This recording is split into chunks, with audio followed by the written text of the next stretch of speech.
My name is Maria Torrendell. I live in Uruguay, and I work with glass art for like the last 15 years. I'm also a biologist and work in a laboratory. So I kind of try to do the both things. Wow, that's quite a combination. Oh, yeah. And what techniques do you work with? I had in Uruguay, nobody teaches glass lessons, and hardly anybody works with glass. So when I found this material casually, I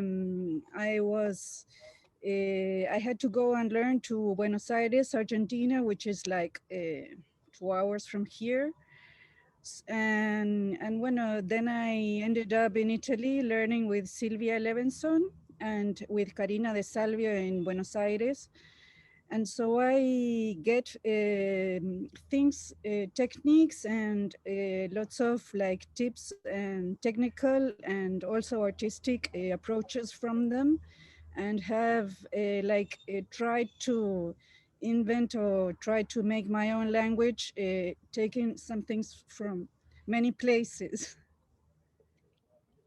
And do you incorporate other materials or mediums in your works? And if so, what is the outcome? Oh, yes, I do. Lately, I think like biology is coming to my artwork. So I have this garden here, and I maybe lots of times I use like seeds or leaves or even fish spine, or I put everything in the kiln. I like to do a lot of experimentation. In biology, we are taught to try to like experiment. And so because people to do research, they need to experiment. And this is what I like doing. In my kiln, I set a lot of things inside and do a lot of tests, and some work and some they don't. And I find that amusing. I'm sure it is. And what is the main source of inspiration for your designs? I always felt very connected to nature since a little kid. So that I think unconsciously has an impact on me, because every time I can, I just look at the sky or at the sea, and just I have this connection, which I think is has lots of benefits, you know.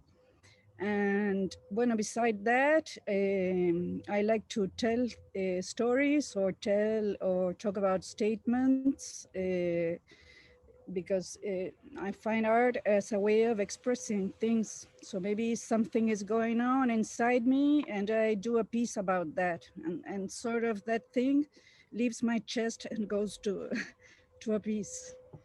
So it's very comforting, and it's also a way of expressing what we feel or what we think, and it's a blessing. Yes, you work a lot with text and personal stories, like the piece that you donated to the IBG collection called Tribute. Could you tell us more about how you translate those stories into glass? Yes, I use handwriting, or also I print the text and take it to the glass and to the kiln. Particularly that piece Tribute I like a lot, because it is about a group of women who have been meeting for 51 years now, and once a week they meet to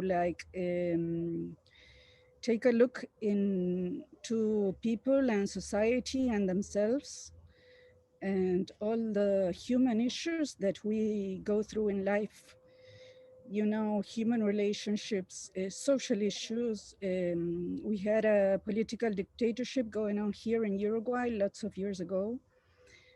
And offspring,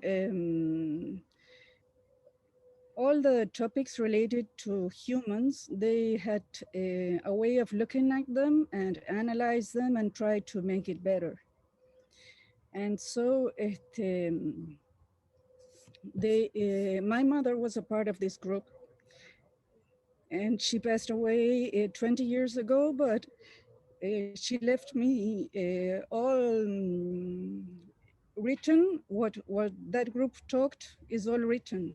So I passed those texts to the glass, and well, it has been a good work for me. That is indeed a beautiful way to pay tribute. And what are the main challenges in your practice? Oh, the technique, of course. My kiln is a bit basic, but I make the most of it. And also in Uruguay, nobody sells bullseye glass, or I only work with float glass, which is already used. So I Mhm. recycle.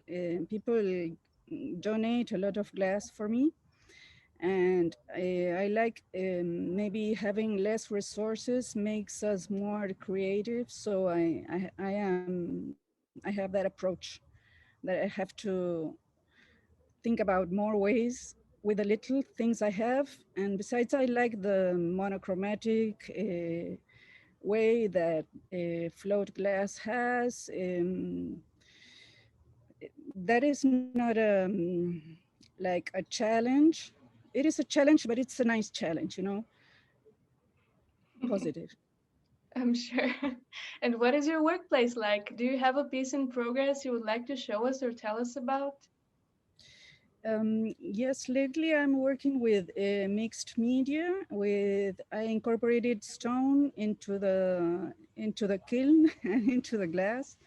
So I am working in like things like this lately, and uh, I like to set structures inside the kiln and drape and slump the glass, so I can get to things like this, which are like sort of